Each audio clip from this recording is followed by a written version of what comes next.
Start with something called Avogadros Principle. Okay, and what Avogadros Principle does for us is it connects the amount of a substance with the volume of a substance. Okay, so Avogadros Principle tells us that at equal conditions, so such as STP, so at equal conditions, standard temperature and pressure, volumes of gases contain the same number of actual particles. Okay, so under stable equal conditions, different gases, okay, contain the same number of particles as long as they have equal volumes. Okay, so that means that, for example, 10 liters of hydrogen gas, right, this G means 10 liters of H2 or hydrogen gas and 10 liters of oxygen gas at STP contain the same number of oxygen particles and hydrogen particles. Okay, the same number of particles. Do those two compounds have the same molar mass? H2 and O2, would they have the same molar mass? No, they don't have the same molar mass, so that means they wouldn't have the same weight necessarily, but they are the same number of particles in there.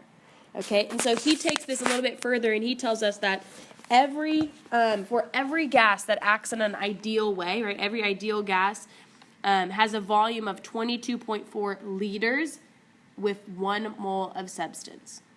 Okay, so 1 mole is equal to 22.4 liters. This has to be at STP. Okay, if it's not at STP, that rule does not stand. But at STP, we know that 1 mole equals 22.4 liters.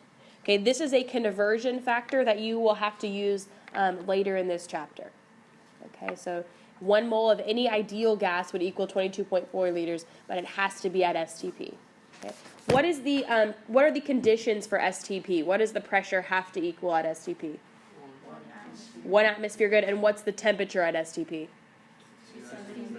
273 Kelvin, good, or 0 degrees Celsius. But most of the time we want Kelvin in atmosphere, so that works that way. Okay, so in order for this conversion factor to work, it has to be at STP. If it's not, then you got to do some more work to get around that. Okay, questions here? So now we're going to move on to something called the ideal gas law.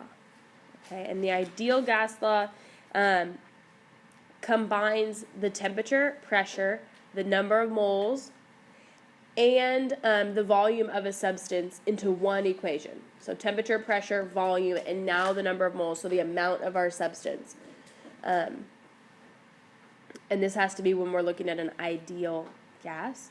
But this works for substances that are not at STP.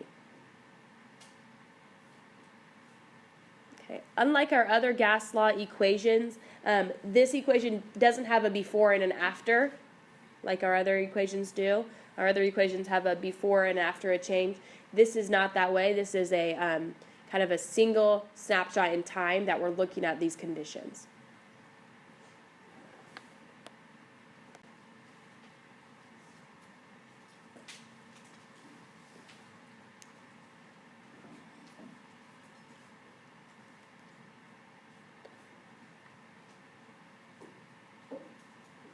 Okay.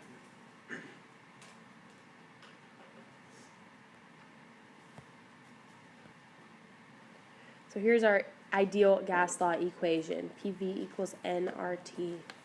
Does that sound familiar to anyone? Or not so much?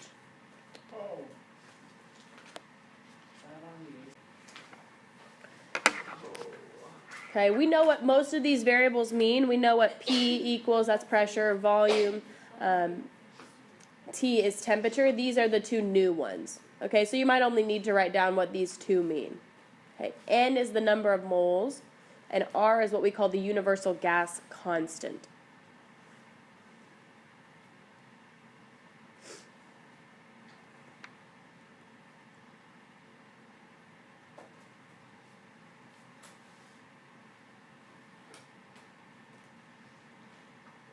Okay, so what's the universal gas constant? Okay, it is a constant number, which means it's the same no matter what gas you're dealing with, no matter what temperature we're at. This constant is the same. And so here are the values for this R constant. And we're really only going to use the top one right here. Okay, so R equals 0.0821.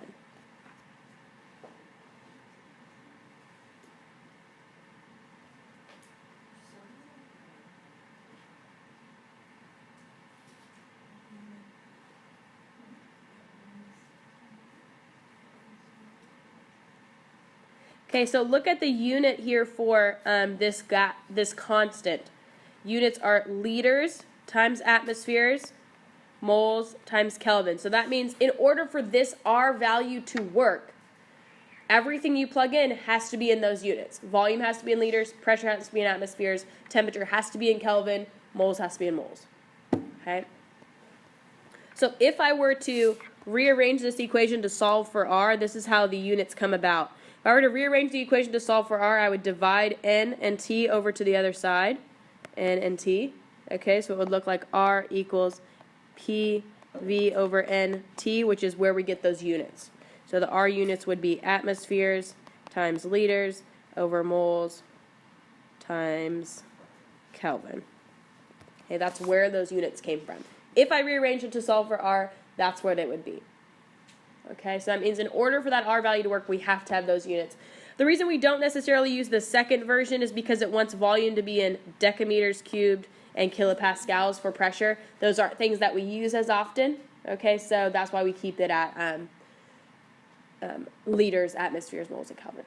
Okay, so you will have to put that number. I'd probably put that on your equation sheet. It's going to be one that we use a lot. 0.0821 equals R. Okay, this one I'd probably have on your equation sheet.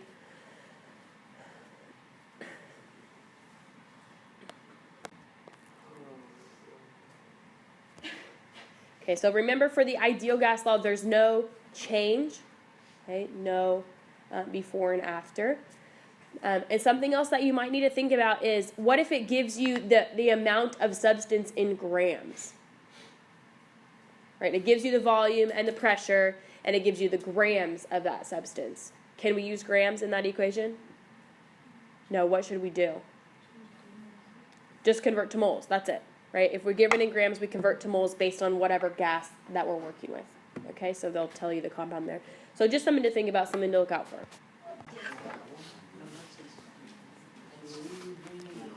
All right.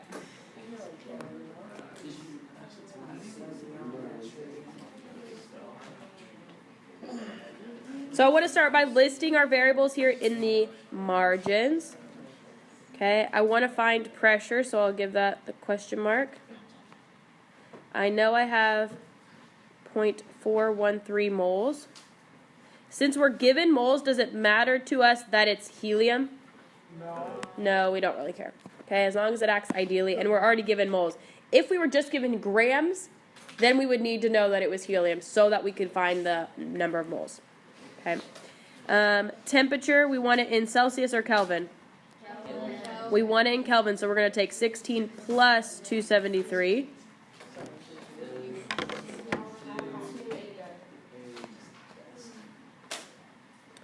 And our volume is 3.25 liters.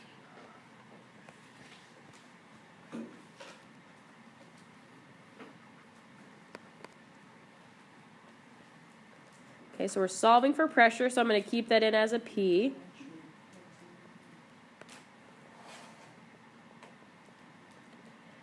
We know the R value, 0.0821 times our temperature.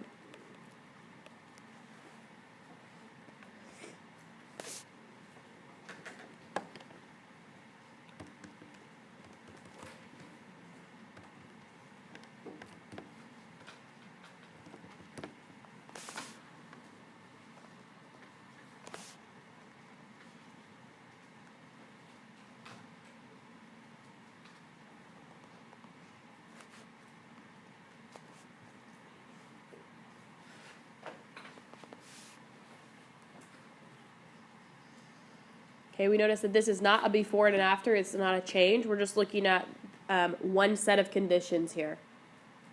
Okay, so multiply this whole side, and then you would divide over that 3.25 and I get a pressure in atmospheres of 3.02 atmospheres. Yeah, you can keep it at 3.01. Okay, it's not a huge deal. We're around 3 atmospheres. Okay. So we want the volume of 85 grams of oxygen at 25 degrees Celsius at 104.5 kilopascals. What units jump out at us here that need to be changed? Grams and kilopascals needs to be changed. Good. And Celsius, so all of them. Okay. We're solving for volume, so I'm going to give it the question mark.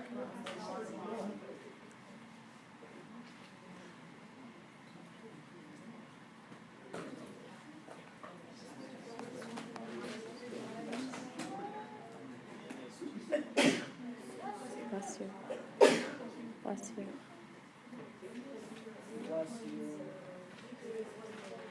All right, so a review here to convert from grams to moles. What do we need to do? Divide by molar mass or multiply by molar mass? Divide by the molar mass.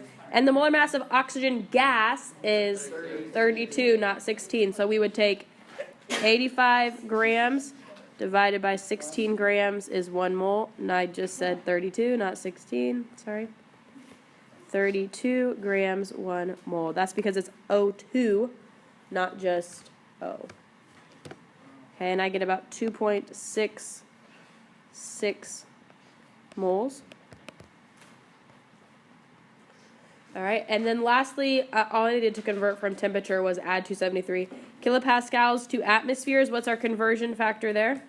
101.325. Good, 101.325 is 1 atmosphere.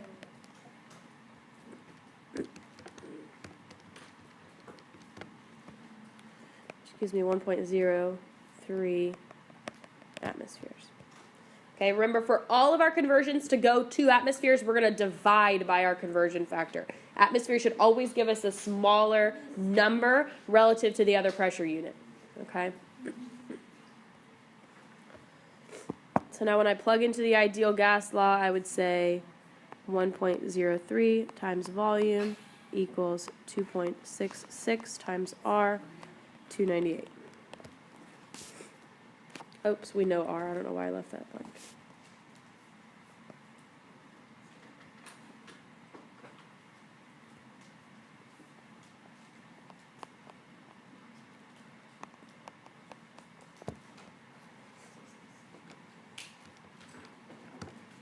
Where'd you get the 0.0821 from?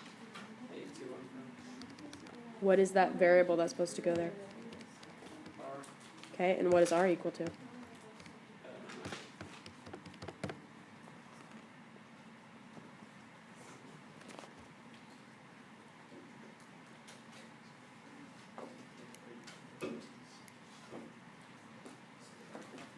All right, Sage, tell me what you got.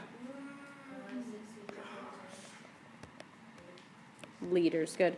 Unit has to be in liters. So we know what unit it's going to come out in because of the R value. Okay, we know what unit it has to come out. It's not going to come out in milliliters. It's going to come out in liters. Okay. All right, ready to try this last one by yourself? I'm sorry, about 63.2. Yeah.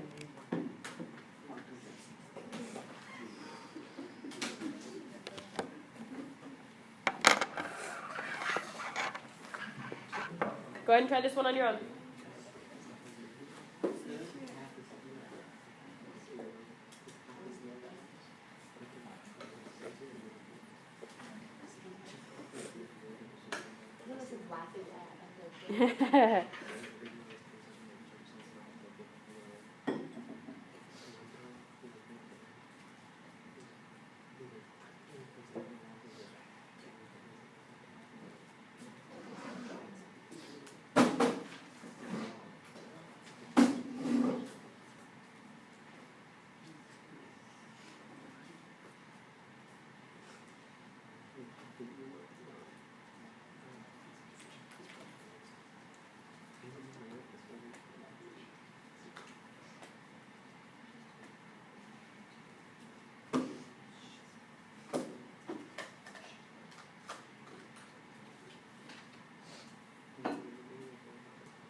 Okay, so somewhere in that ballpark, a millimeters mercury. So we found it in atmosphere, and we multiplied by 760. If you kept everything in your calculator, that's what you get. If you took it out and rounded, you'll get something a little different. Okay?